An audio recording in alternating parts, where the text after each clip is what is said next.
Le charpentier, âgé de 19 ans, intervenait sur le toit d'un chantier hier lorsqu'il a été pris d'un malaise. Transporté à l'hôpital, il est décédé cette nuit. L'homme était connu et apprécié dans sa commune. Des entreprises qui sont originaires de Moldavie, qui sont très bien estimées dans la région. C'est des gens qui sont très travailleurs, qui s'écoutent pas. Selon la préfecture, le décès est lié à une hyperthermie, un grand coup de chaleur, bien que les enquêteurs cherchent à déterminer si d'autres facteurs ont pu causer la mort.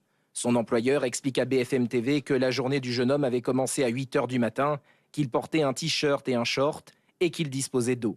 Mais en fin de journée, l'employé transpirait de plus en plus. Daniel s'est réfugié dans le camion et a allumé la climatisation pour se rafraîchir. Mais c'est à ce moment-là que son état s'est beaucoup dégradé. En période de grande chaleur, les conditions de travail sont difficiles, comme le confiait hier ce couvreur zingueur sur notre antenne. On commence sur les coups de 8 h parce qu'on est centre-ville de Toulouse. Donc du coup, pour éviter de gêner les voisins, des choses comme ça. On aimerait bien commencer à 7 h, ça serait beaucoup mieux, même plus tôt. Mais après, la législation fait qu'on ne peut pas. En ville, le droit du travail est clair concernant les horaires des travailleurs du BTP.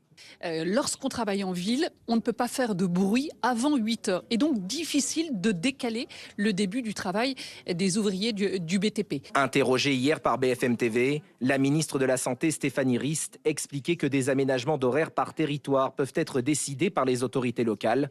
Dans la Drôme, une enquête a été confiée à la gendarmerie de Crest.